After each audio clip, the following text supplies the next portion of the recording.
just a thought in your head, a suggestion, a possibility, an ideology that is driving you nuts. What if? What if I don't make it? What if I don't succeed? What if I don't win? What if I'm not enough? What if I don't have it? What if it's the loan isn't approved? What if we lose the house? What if? What you believe about you isn't true. Dreams are the seedlings of realities. Your vision is the promise of what you shall one day be. Your ideal is the prophecy of what you shall at last fail. Your circumstances may be uncongenial, but they shall not long remain so if you but perceive an ideal and strive to reach it. Into your hands will be placed the exact results of your own thoughts. You will receive that which you earn, no more, no less. Whatever your present environment may be, you will fall, remain, or rise with your thoughts, your vision, your ideal. There are things that are bigger than you. You know, people serve because it's bigger than them. Once you realize it's bigger than you can accomplish so much more. Your dreams will happen, and the things that you are set out on this earth to do will be accomplished. Whatever the mind can conceive and believe, the mind can achieve. Key phrase, faith is the ability to see things that don't yet exist. And that's how things exist. Start looking into the future.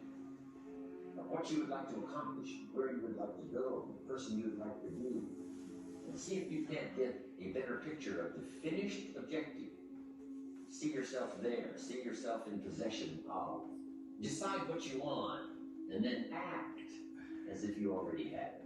But you have to keep yourself focused on whatever your ultimate goal is. There's stumbling blocks all the way. People get laid off, you have a bad day, you get traded from a team that you don't want to be with.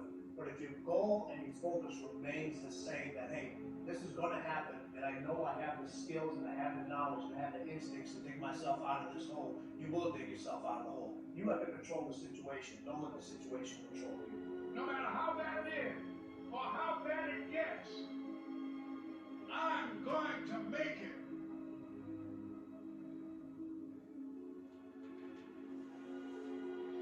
A man should conceive of a legitimate purpose in his heart and set out to accomplish it. He should make this purpose the centralizing point of his thoughts, but whichever it is, he should steadily focus his thought forces upon the object which he has set before him. He should make this purpose his supreme duty, even if he fails again and again to accomplish his purpose, as he necessarily must until weakness is overcome. The strength of character gained will be the measure of his true success, and this will form a new starting point for future power and triumph. In all human affairs, there are efforts, and there are results, and the strength of the effort is the measure of the result.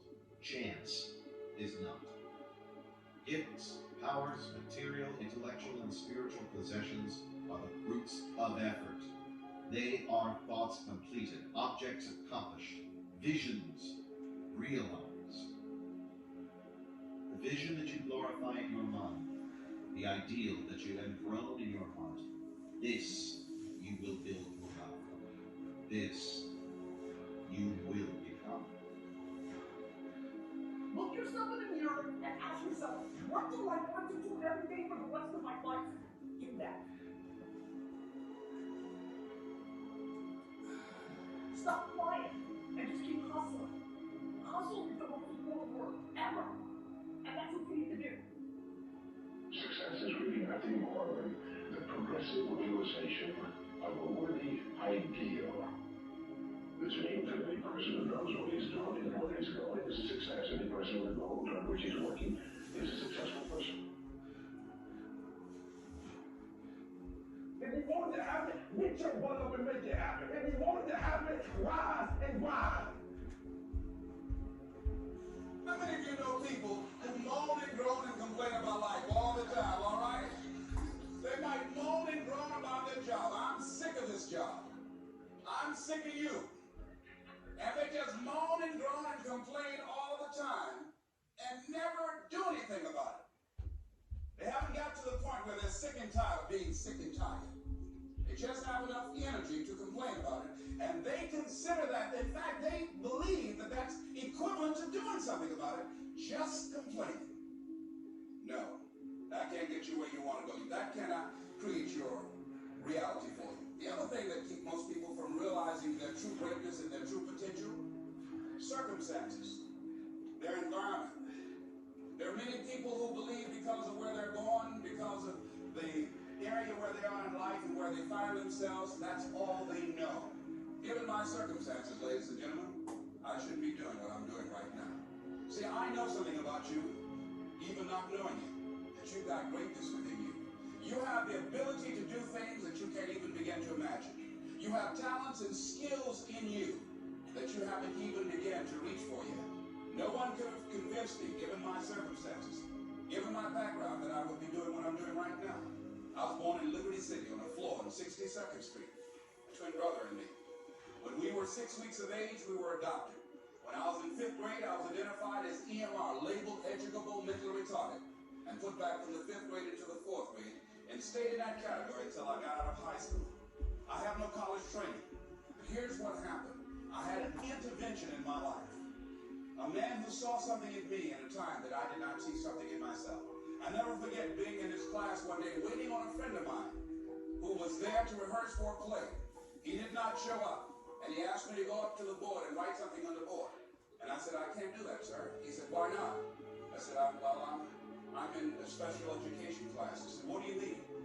I said, go up to the board and write what I'm about to tell you. I said, I can't do that, sir. Why not? I'm educable mentally retarded. And he came from behind his desk. He said, don't ever say that again. Someone's opinion of you does not have to become your reality. And that changed my life. It was Oliver Wendell Holmes who said that once a person's mind is expanded with an idea or a concept, it can never be satisfied to going back to where it was. So some of you are going to experience a breakthrough. Some of you are going to go back and look at your dreams and brush them off. Some of you are going to begin to look at yourself and say, hey, look here, I know I have not done all that I can do. Whatever goal that you have in mind, I want that to be a goal that will challenge you, something that will make you stretch. It was Osborne who said, unless you attempt to do something beyond that which you've already mastered, you will never grow. What is it that you looked at some point in time and you decided that you couldn't do it? That